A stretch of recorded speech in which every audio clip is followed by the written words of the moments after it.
All right, welcome into the program. Bobby Carpenter Show here with my guy, Anthony We're Schlegel. live. Big show for you today, just slowly grinding away, Schlegs, as we recover and still celebrating this and basking in the glow of this championship for the Buckeyes that happened a couple of days ago. It'll be a whole week of celebrations. We're going to get our guy Lathan Ransom on, probably get some other guys as well, really be able to hang out and really kind of enjoy and figure out what some of our winter programming is going to look like and how that's going to be here moving forward. But big day today. We're going to have our guy, Mr. AJ Hawk, on Wednesday, as always. Wednesdays are for AJ. I had to go a little bit earlier today just with some of the scheduling and everything that's going on. So I was in the weight room earlier today, and they've got the young fellas in there that are starting to get their work in, and as they're going back to ooze guys in, if you will.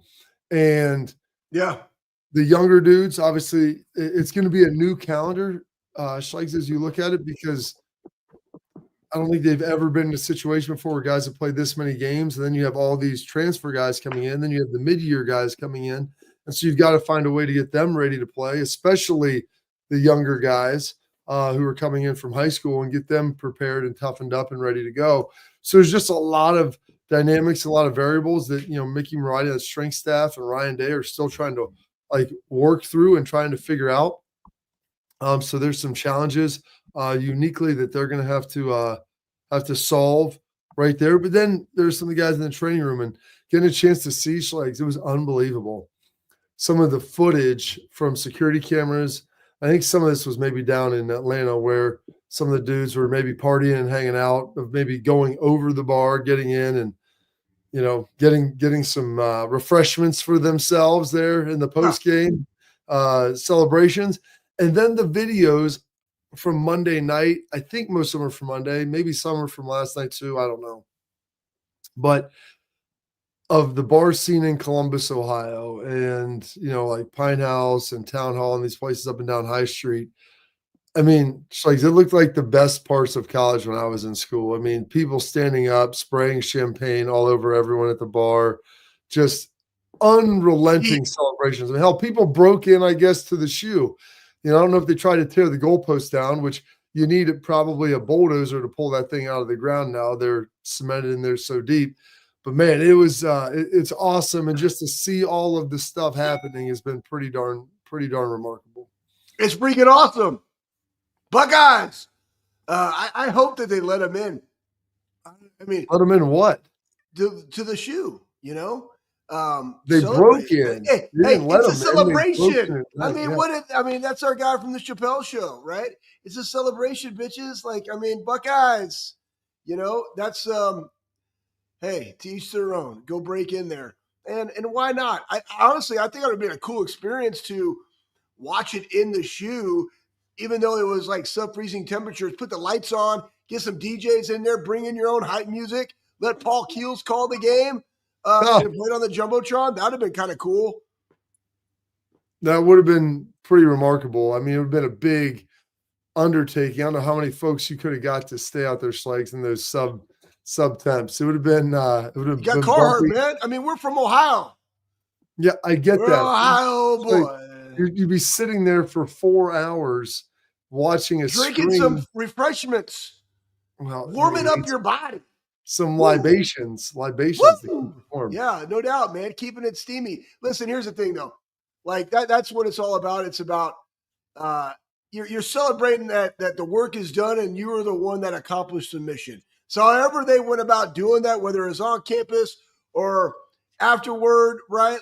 However it is, it's all good because you're the champs. Let's go back to your point.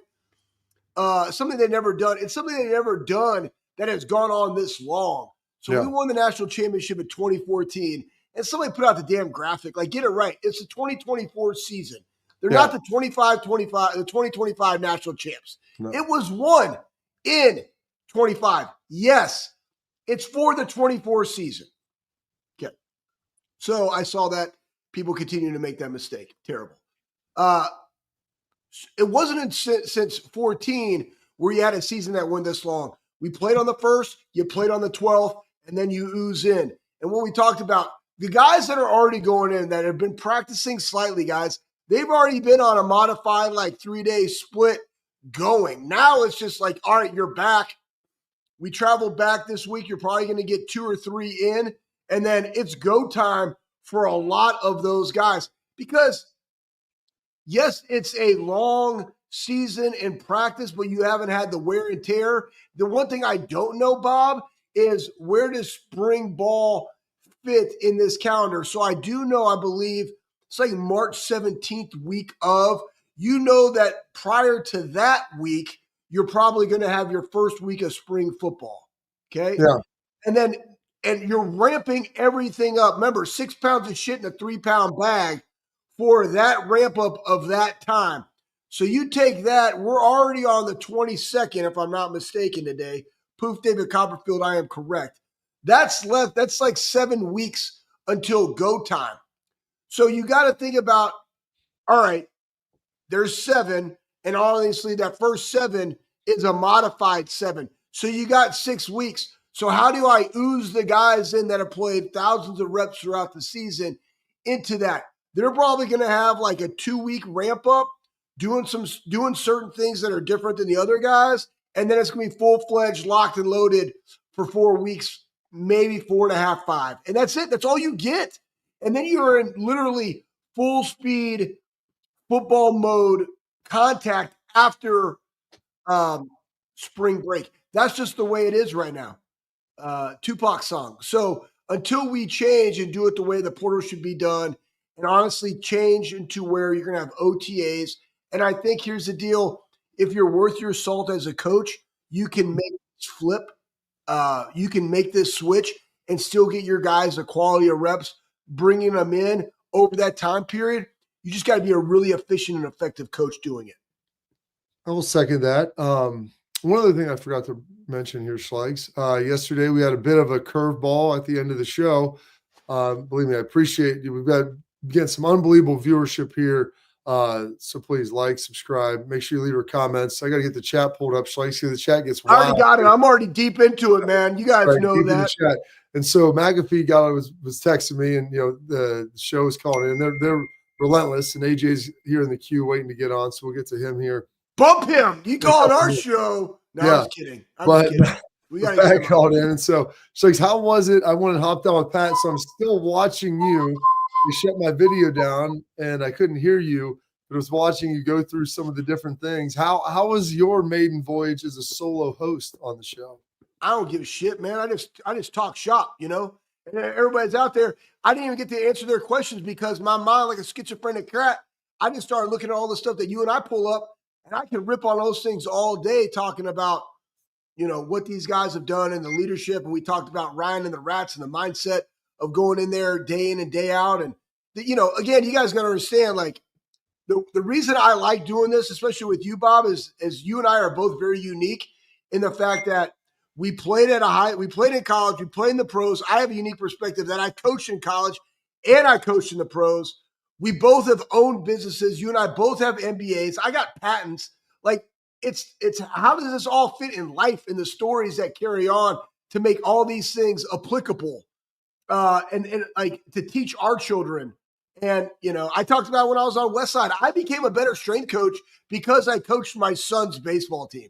How about that? That's real, because I started to figure out this generation, and these guys crave everything that the older generation had, or what we perceived was harder, right? But it's because it was just coached different. And I think you coach it a little differently for them, guess what, man? Like, you're going to get the same results, and they crave it. And that's what you saw in this team. So anyways, people, I appreciate you. Yes, I was gas station ready, Waffle House ready, 4 minutes, just going absolutely crazy. So I appreciate everybody that stayed in and listened. I appreciate you, Bob, for doing your job and taking the call to give me some extra reps. That was a +2 culture rep right there. It was a culture builder for you, Schlegs. I pushed you out in the boat, and I said, it's time to go. You got to figure it out, dude. Sink or swim. Figure it out. You'll be getting it going. It was fun watching Kenny train some of the young guys today as that goes. We'll talk a little bit more about the training. What is the line that you dropped on the Pat McAfee show? Bill Evans said, it's the best line I've ever heard. He needs to repeat it here. All What right, did so you throw say this there? out, folks. This is it. And it came to me. It's amazing because it came to me after the game. I think I was there with Dom, and I somehow, when we were doing the post game, I somehow remembered it the next day. But they're talking about Ryan Day, and like, does this get him off the hot seat? And this and that. The people in Michigan, I'm like, there's always going to be the people out there who want to live on Misery Island, Schlegs, and they're the grievance police, and they're always going to find something that you want to be upset about. And they can talk. Does this season have an asterisk by it? Was it, Sam Dick, they say believe that me, shit? believe me, I get it. And they're going to say, is there something surrounding it, a caveat, if you will, because they didn't win the Big Ten, they beat Michigan. Like, that's fine. Those people continue to be irrational. They can continue to be miserable. They'll find something to complain about. They're always going to be disappointed. I'm going to go and sit here and enjoy this national championship. And the line that I ultimately dropped out there that just came to me, I said, Schlegs, nothing cools down a hot seat quite like a Gatorade bath. And, I mean, I don't know if there's a better elixir to cool down that hot seat for Ryan Day as he soaked that thing in. And, man, I couldn't figure out why. I gave him a hug after the game. I'm like, man, he must be sweating pretty bad. He was soaked, but I guess that was some of the Gatorade too that he had there. All right, we got AJ coming up. We don't make him wait anymore. And honestly, that's the content that everybody wants to see anyway. See those nice pearly whites that he's got. God, so nice. His hair is so full too. Absolutely, he's looking great. He's like a modern day Bradley Cooper, just hanging around out here. But parents and athletes, protect what matters most with Export mouthguards, trusted by professional athletes, designed by NHL team dentists. Export mouthguards are scientifically tested to absorb those high impact hits, protecting both your teeth, like we talked about, and your brain. Export mouthguards feature 3 layers of advanced protection, including patented use of carbon fiber. They 3D print those things custom fitted to your unique grill. That is for more protection, better performance, max comfort, and clear communication so you can focus on your game, not on your gear. Don't take chances with your safety. Visit exportguards.com/Bobby today and save 15% on your order. Export, protect what matters most. AJ Hawk coming up next. Woo!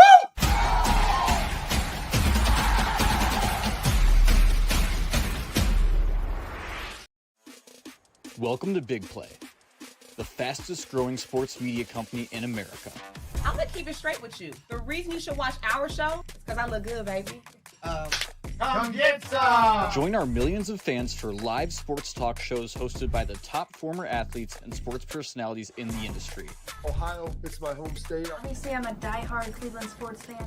Watch what you want, where you want, when you want. Welcome to Big Play. Make sure you tune in. I love you, Cleveland.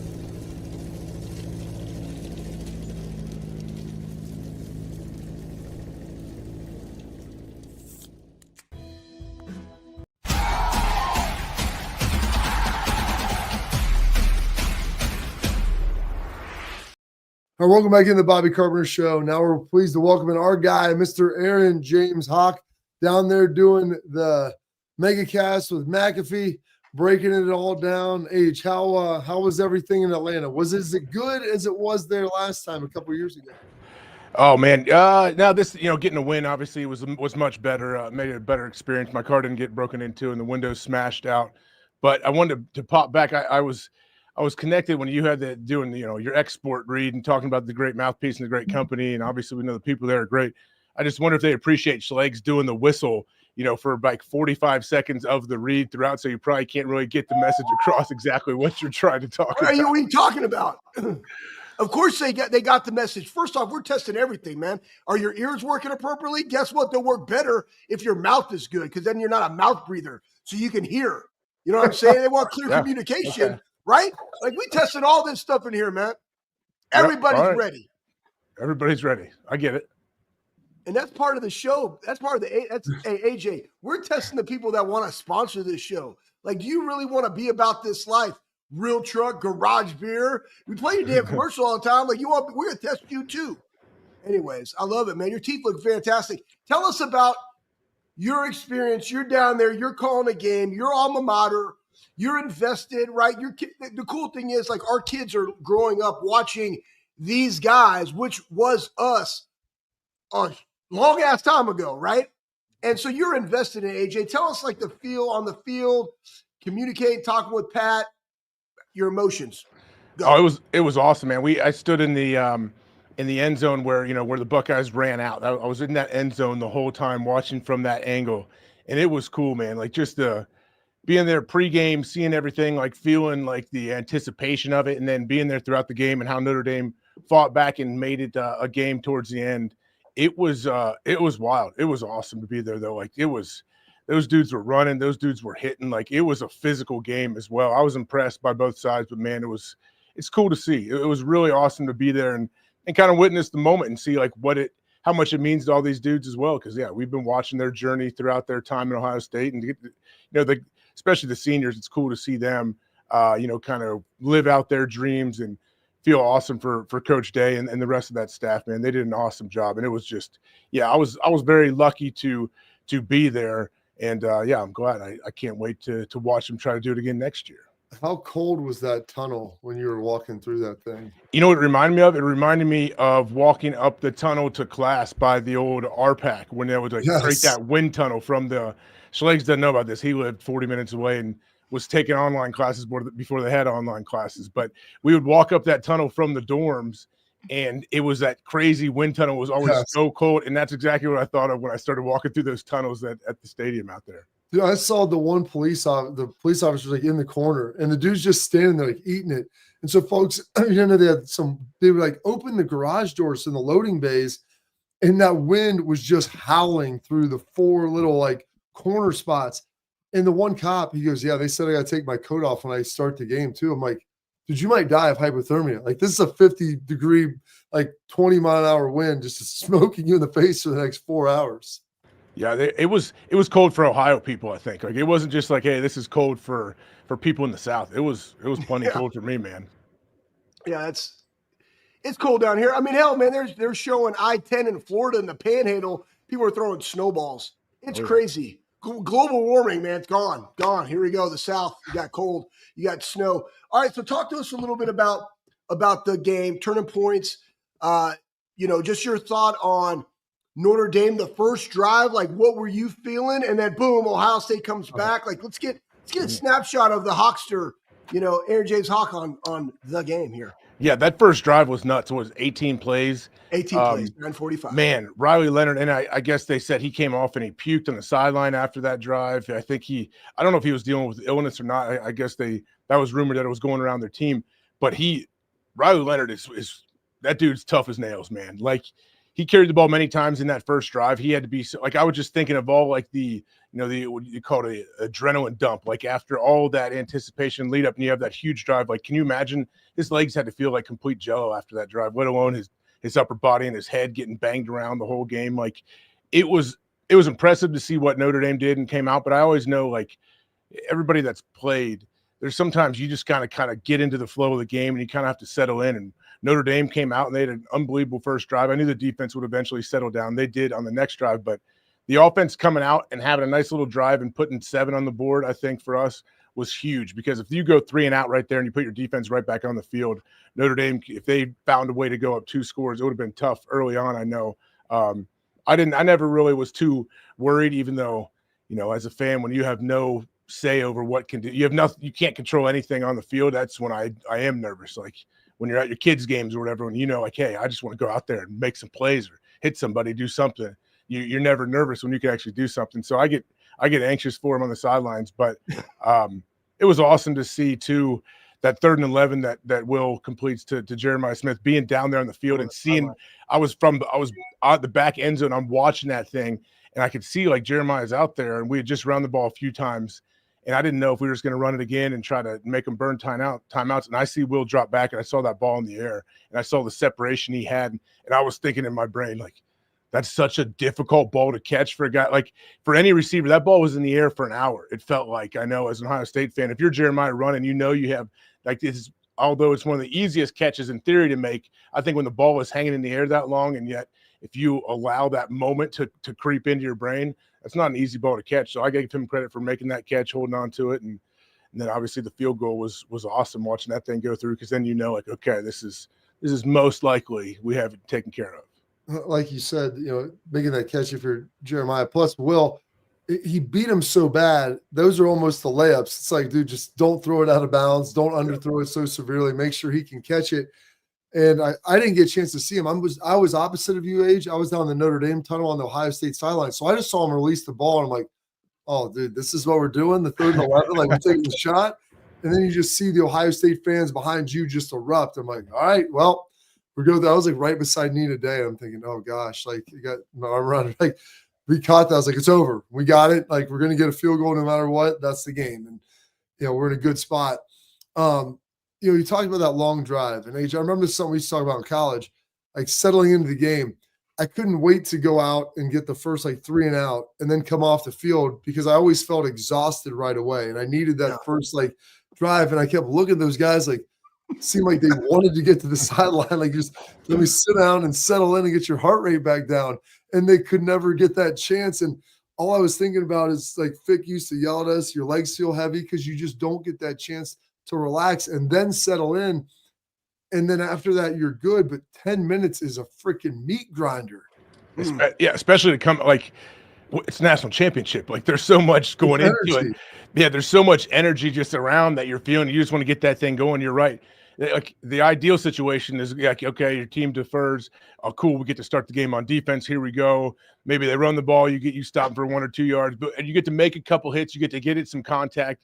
You get to get in on a couple plays, and boom, 3 and out, they punt, because then you come back and you regroup, and it's like, okay, here we go. This is what we've been doing all year, and you get comfortable. So yeah, it's cool to see how many different ways they've been able to win too. Like you got to be able to handle adversity, man. And they've definitely had plenty of it, but they all stepped up in the biggest moments when it actually mattered. Yeah. And that's where it's like, remember throughout the year, we talked about starting slow. The playoffs, they started fast. Mm-hmm. And then we talked about the middle 8. They won the middle 8 in this game, predominantly won the middle 8 of every game. And talk a little bit about this run, AJ, because we know how hard it is to play this. And I keep going back. Like there's a stat. What was it? I don't know. 23 times they're in the red zone. 9 times they came up with 0 points defensively. Like that's just amazing in and of itself. But talk a little bit about how impressed you are with this run where you beat Indiana, Penn State, Tennessee, Oregon, Texas, Notre Dame. Like that's crazy talk. It is. I mean, you had to win, like just in the playoffs alone, you have to win 4 big-time bowl games back to back to back to back. Like that's just that run, thinking of coming off the crazy regular season they had to do that. I think each week, and I was lucky enough to be at all of them, thinking of like the momentum and also like the outside maybe pressure or anxiety that people try to put on the team, I think is nuts, because every single week it gets bigger and bigger and the momentum keeps rolling, and you start to realize, hey, we're really close to doing something pretty historic. This would be amazing. So I give credit to the players for not letting any of that creep in. They feel the whole time in the college football playoffs, like they just seemed in control. They never freaked out. They never panicked no matter what was going on. And like you said earlier, they got out to a fast start pretty much every single game. And that, I think, helps with the momentum of that. Like you realize, hey, let's get on these dudes early and never let up. Educate people. Hey, real quick, Bob, educate people, because you won a Super Bowl, came in as a wild card, and you went and won a Super Bowl. Let's compare that team, right? That emotion, that mindset when you guys were making that run to a Super Bowl, and what you saw from Ohio State this year in 2024 going to the college football playoff. Yeah, I mean, the path was kind of similar. I mean, the year that we won the Super Bowl in Green Bay, when I was there, we barely squeaked into the playoffs. We had to win our last 2 regular season games. We got in as a wild card, and we had to go on the road and win 3 road games to get to the Super Bowl. So it was like every week we win our first one, and I remember thinking that we went to Philly, beat Philly, and it was nice. We felt like, yeah, this is, of course, like we had so much momentum, and we felt really good about where we were. And I knew when I heard with 2 games left in the regular season, I thought we might be like mathematically out of it, or we needed help or whatever. And I remember someone, a media guy telling me, hey, how does it feel knowing if you win your last 2, you're in? And I was like, is that true? Do we know this for sure? And he said, yeah. And once I heard that, I was okay, we're good. That's all we need. Just all we need is I don't want to have to rely on anybody else. Like, we're going to take care of business. And I feel like that's kind of what this Ohio State team felt like coming out. I guess I don't know if Schleggs, yeah, you were there at the Tennessee game, weren't you? No, I watched the whole thing. Okay, Bob was there. Bob was there, and I don't know about you, Bob, but being out there on the field for that Tennessee game, first off, it was awesome being cold and in the shoe and all that. But it felt, I don't know, the team felt like it felt a little different. Like, I don't know, they just felt like this is where they were supposed to be. They felt like they were pissed off, like they had a chip on their shoulder, no question. And it just felt like I remember I saw James in warmups.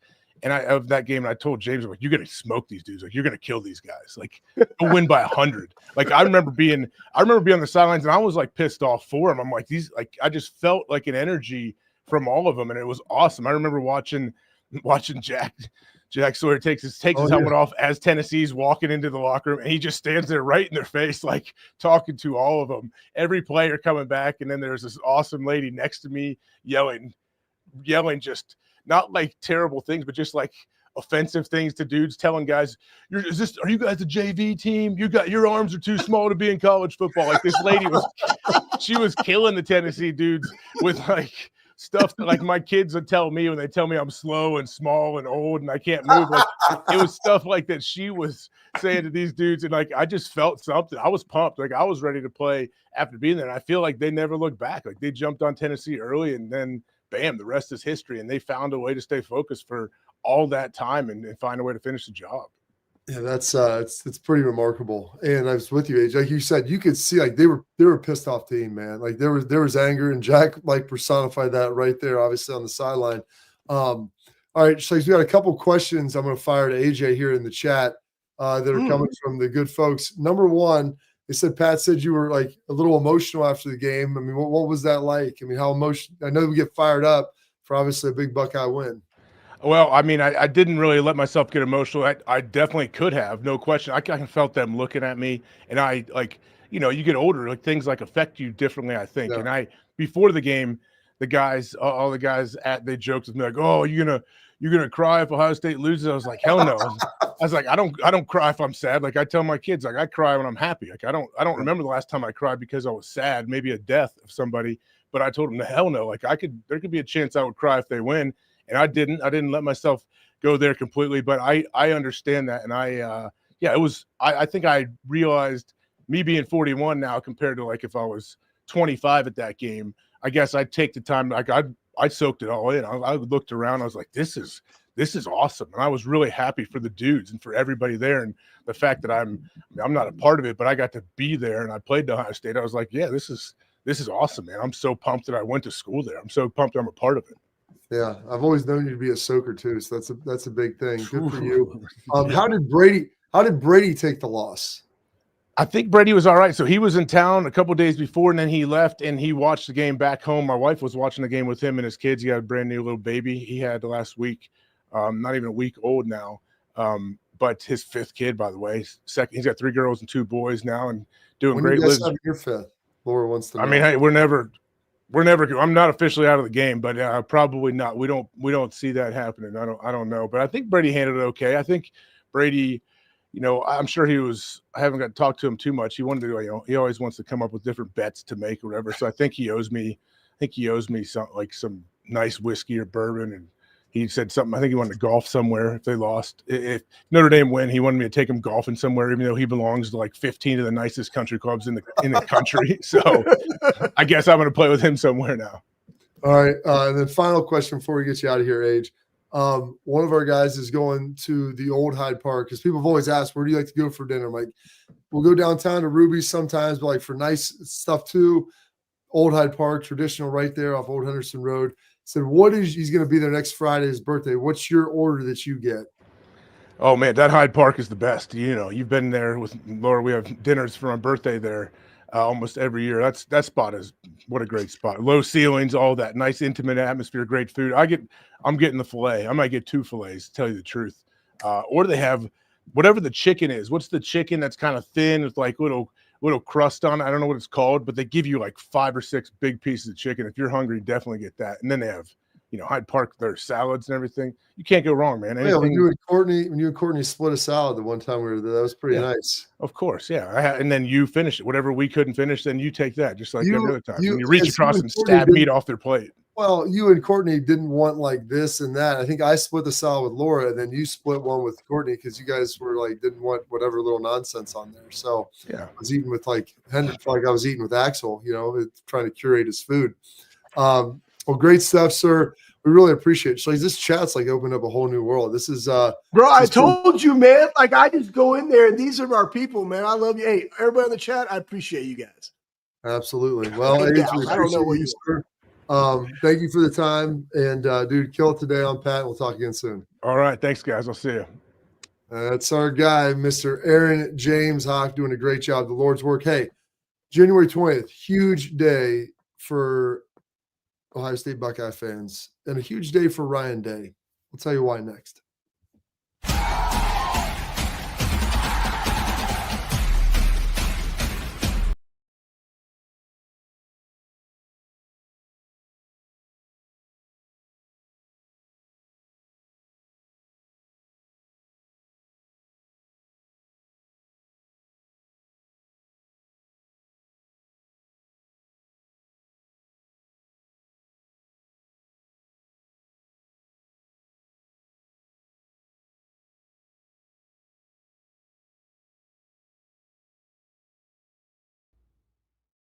I'm Garage Beer, and this is Bobby Carpenter.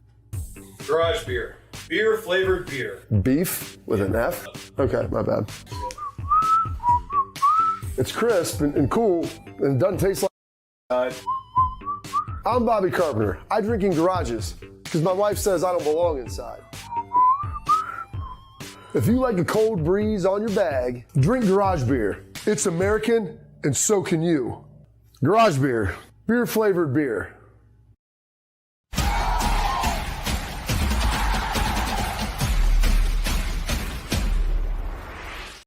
All right, welcome back into the show. AJ does such a great job for us. So much fun. Gosh, burned up so much time. Bob, you and I need to go. You and I need to just make a trip out to Indy and not necessarily be on the show, but just like be in the background, just like working out, just making loud noises. And then maybe like while we're doing the show, we could do like a drop set of something while they're speaking. You know what I mean? Like, I don't know, back slaps, maybe heavy deadlifts. Yeah. I don't care.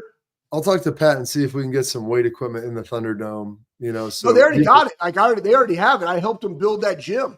Yeah, that's perfect. We can go there. Yeah, we'll just work out in the Thunderdome, and they can do dip ins while we're going back and forth and doing manual biceps. Be out there on the floor. We'll just be on the floor, like doing heavy ass carries and shit or something.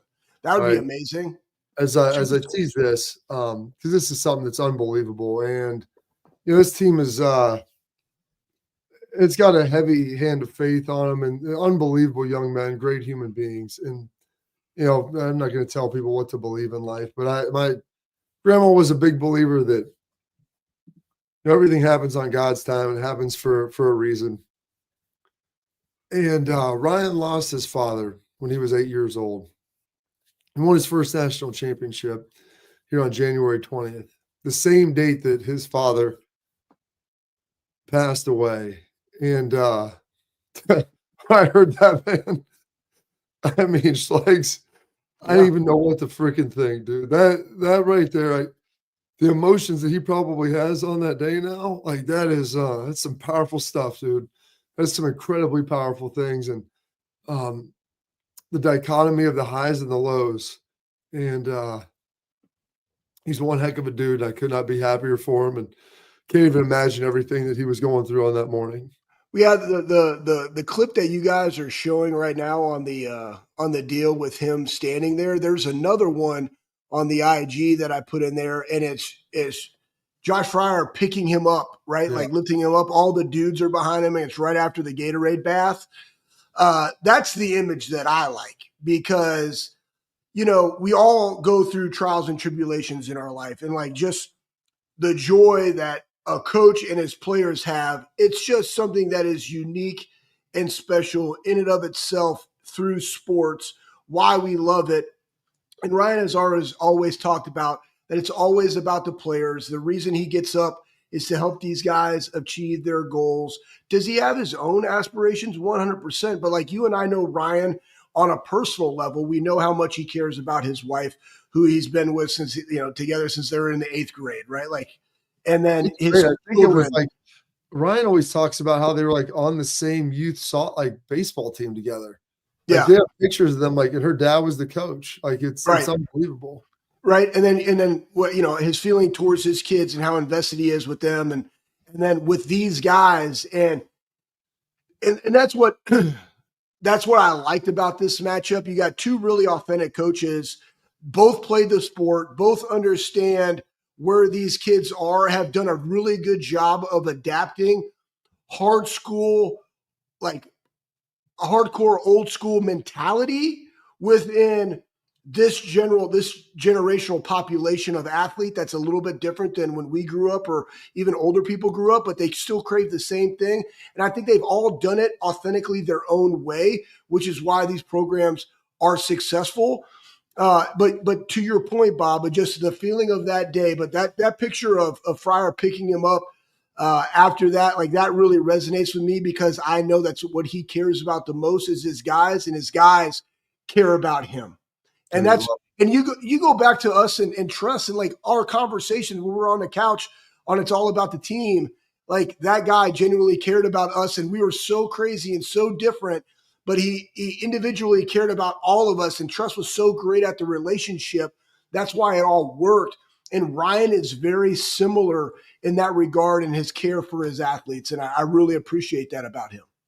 It is. And you can see you can see the realness and how much that resonates. And those guys all know his story. And there was probably some of them that knew that going into that game. And to see everything there and then that connectivity, man, like that's what makes a great head coach. And we always go to the adage, like they don't care how much you know until they know how much you care. And Ryan cares a hell of a lot for his players, and they can feel that. And they wanted to win that game, I think, as much for him as they wanted to win it for themselves, just knowing everything that had come with it. And as much as joy Ryan got from that, there was probably a little bit of relief too, knowing that he'd finally gotten it done. And he wanted to win it for the guys because of everything they've been through. Like it's a circular reference, and It's absolutely tremendous. We're going to take a quick break, and we're going to come back, and we're going to talk about how good Ryan Day has been. And for those of you who don't know, it is historically good. You're coming up next in Headlines.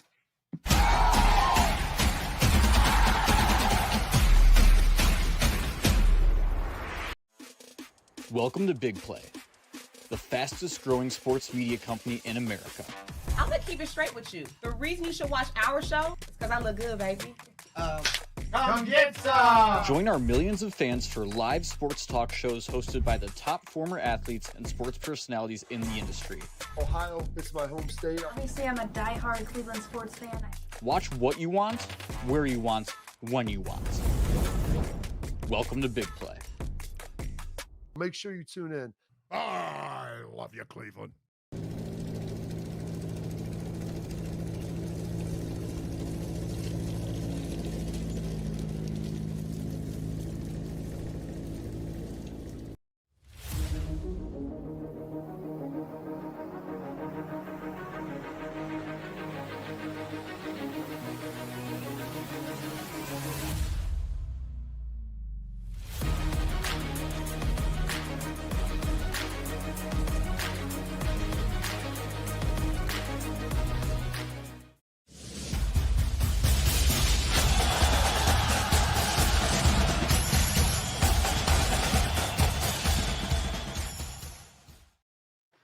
All right, welcome back into the show. We got our headlines now, and we start talking about Ryan Day and how good he's been historically. He has been historically good. He finally has the national championship to back it up because wins are important, but you want to get the right wins. And if we can throw that up there, Pat, you look at how good he has. Walter Camp has the best winning percentages ever, all time. It's like 9.75 something. But Newt Rockne is basically the gold standard in college football. And I think this is like a minimum 70 games. And Newt Rockne's at 881, which is wild. Ryan Day right on his heels at 875. Right ahead of Frank Leahy at 864. He's 70-10. And you look at now his top 5 record, Schlegs, which That was the narrative this year. Couldn't win the top 5 games. Boom, won 5 games against top 5 teams. Like, absolutely remarkable run. And people say, we had more games. Well, yeah, they had more games to play, but they beat them all. Like, and they won. They didn't lose them. So we've made this joke. You'll like this, Schlegs, on at the Roosters show today, and you look at like all the teams in the top 5. This year they played. Oregon X out. Texas X out. Penn State X out. Tennessee boom. Notre Dame boom. And there was like a space. Like Indiana was in there, and Ohio State. Like, you can't beat yourself. And Ryan beat every team but Georgia. Maybe even against Michigan, maybe even you beat yourself out there too. So took care of business in a lot of ways. Yeah. If I just look at that photo and I just see a black and white photo, a colored photo, and a black and white photo. All these are done a long time ago, right? And college football has changed dramatically since those times. And we even go back to like winning national championships and how many were there, pre-World War II versus where they are now and what Ohio State has done, but what Ryan Day has done. And then you brought this up, Bob, but just think of the 2000s, like your coach, Jim Tressel, wins a national championship. Next hire, Urban Meyer wins a national championship. Next hire, Ryan Day wins a national championship. You got 3 back-to-back head coach hires that won a national championship. And that's very, very impressive. And you and I went back. Again, Bob, you and I have been talking about this. So we're definitely not a show that is going to just, lord it over people as to, the quick hitters and the clickbait. We just try to keep it as real as possible.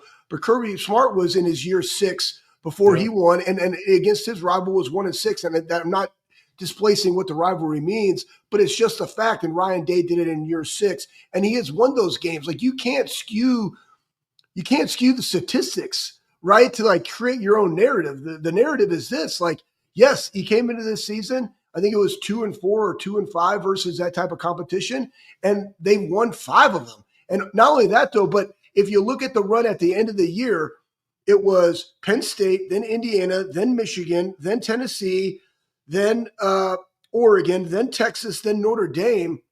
You lost the Michigan one, but of those 7, you won 6 of them. And they were all top 5 at the time, except for Tennessee. Yeah, that's the reality of this. That's the reality of the situation. So just the run, like this last 6 weeks, 2 months of football for Ohio State and what they had to do to win a national championship, that is remarkable in and of itself. But that also goes all the way back into the winter and preparing for spring football, into the summer and preparing for camp, into the load management and how you're going to handle your roster. And guess what, guys? Times are changing too. How are you going to adapt with 105 scholarship-only athletes now in those practices? It's going to start to turn very NFL-esque. Though they do it with 70, you're going to do it with 105. So how are you going to even change that script during practice is critical. But it also goes back to what they've been able to done and why Q said this place is different. You're going to have great depth, 1, to be able to practice, 2, to be able to manage that load as you go throughout a season to take the wear and tear off a guy's body when you're continually playing 16-game seasons. Yeah, it's all right there, Slikes. We got time, I think, for one more. We'll talk about the Ohio against the world, and this is something where these guys internalize things, Slikes. And this was a big deal. And Chip came out and said this, and they talk about it, and we talk about Ohio against the world.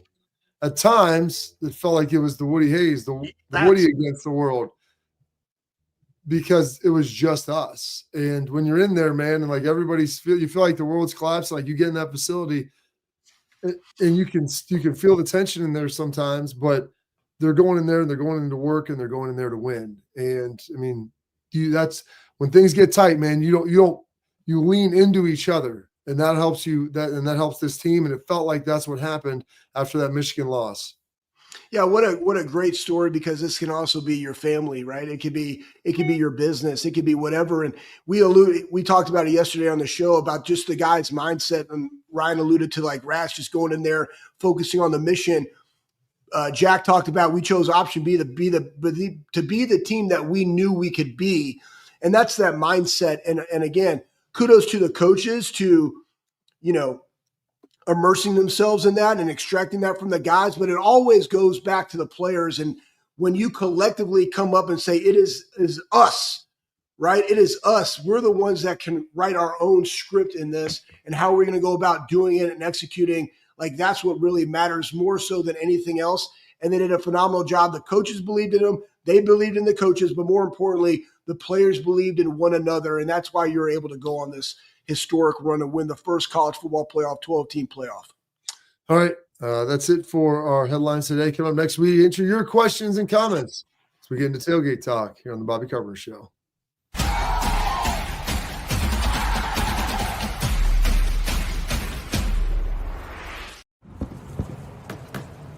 Get the most out of work, life, and all your outdoor adventures with top-selling upgrades for your truck.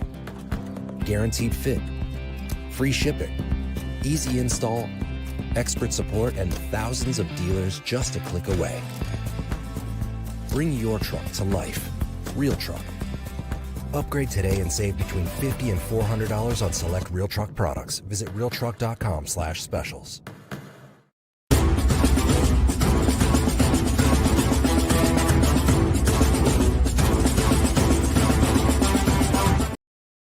Oh, man, so we got a lot of great comments in here for our Tailgate Talk, which is brought to you by our friends at Real Truck. You want to bring your truck, Jeep, Bronco to life, go to realtruck.com. They've got unbelievable products there.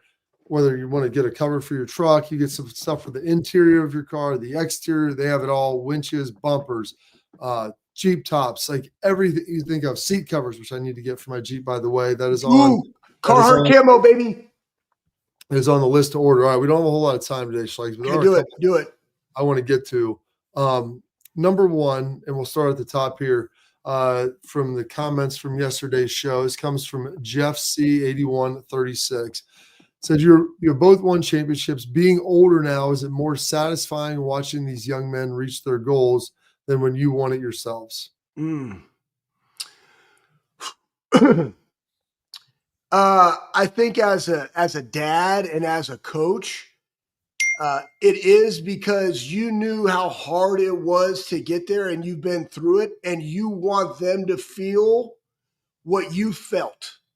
You know what I mean? Like, that's why we parent, right? That's why we allow discipline with our children. Like, we don't want them to make the same mistakes we have, but we also want to feel and experience the successes that we've had. And when you could turn those learning moments into success, like, that's the beauty of being a coach and a parent. And that's all we care about for these guys. It's a servant mentality if you coach, and we want them to experience that. So when I got a call, it was like, I don't know, 1:00 in the morning from the bus from Dr. Dan, and he's on there, and it's like Peoples and all the dudes are in there. Like, I'm just shirtless because they got me out of bed to go FaceTime. That was it. That filled my bucket. Like, I didn't need to. Was that night? They got that night. Yes. That was that night. Dr. Dan, man, like, he runs all the sports science at Ohio State. He was on the bus. The dudes were on there. And, like, that filled my bucket, because that's why we do what we do, guys. Like, we do it for them to experience those things. And though it's great while you go through it and we can reminisce it down the road, it's just so much more rewarding to know that these guys got to experience the life change of being a champion. All right. Gosh, there's a couple more on here that we got. I mean, tomorrow's show, we're going to have to do a lot of this. Because, I want to make sure we have some time. We'll do one more from Chef Briank. Chef Briank.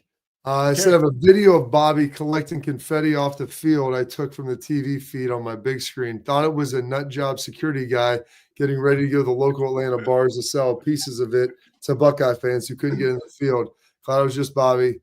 Put it on my Facebook feed. You were wearing a blue vest and a red shirt. And you red shirt, weren't you, Bobby? That was actually not me. I didn't have a blue. Why would I be wearing? Hold up. Why would I be wearing a blue vest? I guess it was gray, and the shirt underneath I had was a long sleeve Ohio State shirt that I got from the Roosters golf outing. So I got that. I do have the confetti, and I got the confetti. I showed it here. My kids were loving it. They're about. I got to get a couple hats and everything from Kevin Schlegs for the boys because they love that stuff. Kevin's the best. Yeah, it wasn't me out there. I did get it though, with that. But I would not be wearing a blue shirt, a blue vest to Ohio State game. That is not a selection set. I didn't bring anything blue Schlegs to that game on purpose. So yeah, we got to do that. We were quick for a break. We got a lot of great comments tomorrow, so make sure you guys throw some more in this, and we'll keep getting to this. All right, we're gonna wrap up the show with Schlegs parting thoughts.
All right, Schlegs, your parting thoughts. Let's get after Parting thoughts. Throw it up there, Pat, because this is impactful. Will Howard said, "I can't believe God gave me the chance to be a Buckeye." Our guy, Jim Tressel, came and spoke to the team and said those exact words. And Will and myself are testaments to this because we didn't start out at Ohio State. And Ohio State dramatically changed the trajectory of my life. It's dramatically changed the trajectory of Will Howard's life. And for all the guys that grew up in and around Ohio State football, like Bobby and Jack Sawyer and those guys, for us that came in from another state, it also shows the significance of the culture that Ryan Day has at Ohio State, carried on from Urban Meyer, carried on from Jim Tressel. It's what an opportunity. And when he said this on TV, my wife and I are sitting there and she's like, "That's how you feel?" I'm like, "No shit. That's exactly how I feel." And I'm so grateful that God made me a Buckeye. I'm proud of Will. I'm proud of the team. And it is life-changing when you are a Buckeye. It's amazing. In his comments, he even referenced Tress saying that. I did. Yeah, were you there? Were you there when he said it that day? 100%. Yeah, it was in the offseason. And I mean, Bob, like it gives you chills when you think about it, because that's a guy, came from Youngstown State, won a lot of college championships at Youngstown, came to Ohio State. I mean, he wears a sweater vest that has an O and a Y on it. Like he is all Ohio all the time, but is so proud that God gave him a chance to be a Buckeye and to lead the Buckeye football team and what that embodies. And in 2024, 2025, for young people to understand the significance of what that does for you in your life. And you and I talk to players all the time, Bob, about this. It is life-changing, not only from the friendships that you have in the building and how that sustains with you for the remainder of your life, like you and me and AJ and James and all the guys that I coach that live in the town that we converse with on a daily.